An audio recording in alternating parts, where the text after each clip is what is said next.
E aí, pessoal, com certeza todo mundo já ouviu falar da nova série do Prime Video, Tremembé, né? Ela tá dando o que falar porque mostra a vida lá dentro da penitenciária mais famosa do Brasil e o foco, claro, é nela, Suzane von Richthofen. A produção tá gerando um debate enorme, mas a grande questão é, o que a gente vê ali na tela é a realidade ou é pura ficção? É isso que a gente vai descobrir agora.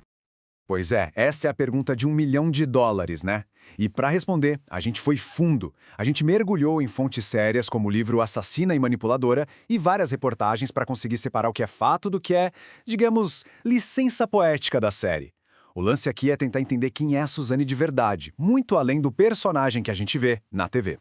Ok, vamos começar por um ponto que a série explora bastante: as ameaças de morte que a Suzane supostamente sofreu. Só que, olha só, a realidade, o que está documentado, é bem mais específico e, para ser sincero, muito mais assustador do que a ficção. E aqui está a primeira grande diferença. Na série, a gente vê um monte de treta, de confrontos com outras detentas famosas lá em Tremembé. Acontece que não existe registro oficial disso. A ameaça de verdade, gente, era muito mais séria. Era um plano concreto para matar ela, organizado pelo PCC. E isso nem foi em Tremembé. Foi antes, na prisão de Ribeirão Preto, e foi esse plano que virou o jogo para ela. Olha só o que o livro Assassina e Manipuladora conta. Pensa na cena. Com a cabeça a prêmio, a Suzane ficou 10 horas trancada no gabinete de um promotor, implorando, usando todo o poder de convencimento dela para ser transferida para Tremembé. Foi ali, naquele momento, que tudo mudou e ela conseguiu ir para um lugar considerado mais seguro. E essa história toda de conseguir a transferência nos leva a um ponto-chave, o perfil psicológico dela. Porque, vejam bem, isso não foi um caso isolado, não. O que as fontes mostram é um padrão de comportamento manipulador que foi, assim, essencial para ela não só sobreviver, mas também se dar bem dentro da prisão.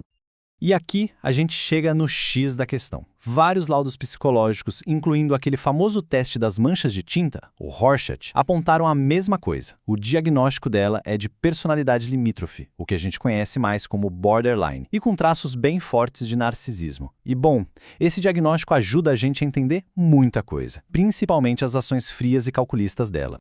E as táticas que ela usavam são a prova viva desse diagnóstico, olha só. Primeiro, ela tentou fraudar o teste de Rorschach. É isso mesmo, ela estudou o teste antes para tentar enganar os psicólogos.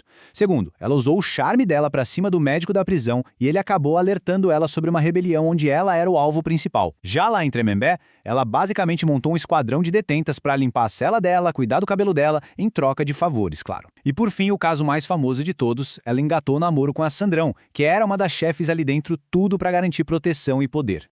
E essa habilidade de manipulação não ficava só dentro da prisão, não. Rendeu grana também. R$120 mil. Foi exatamente isso que ela conseguiu negociar com a produção do programa do Gugu para dar uma entrevista exclusiva. É mais uma prova de como ela sempre soube tirar vantagem de qualquer situação, por pior que fosse. Então são esses detalhes que mostram como o caso é complexo, né? É muita coisa que às vezes não cabe numa série de ficção. E olha, quem curte esse tipo de análise mais a fundo, que vai além do óbvio, já se inscreve aí no canal Opa News BR para não perder os próximos vídeos, beleza? Beleza. Então, depois de conseguir a transferência e se sentir segura em Tremembé, como é que foi a vida dela por lá? Porque a imagem que ela passava para todo mundo era uma, mas as atitudes por trás dos panos eram outra história, bem diferente. Olha, no papel, o comportamento dela era nota 10. Ela tinha uma conduta ótima. Trabalhava, ia nos cultos, participava das atividades de educação, parecia detenta modelo. Só que, na prática, tudo era estratégia. O namoro com a Sandrão acabou no minuto em que ela percebeu que não precisava mais daquela proteção. E a conversão dela, virando evangélica, tem muito especialista que diz que isso foi só mais uma jogada de mestre para limpar a barra e construir uma nova imagem. Certo, mas e os outros dois, hein? Os irmãos Cravinhos, que foram condenados junto com ela. O que aconteceu com eles? Pois é, os caminhos que cada um seguiu depois da prisão foram bem diferentes. Vamos lá, um resumo rápido da situação de cada um.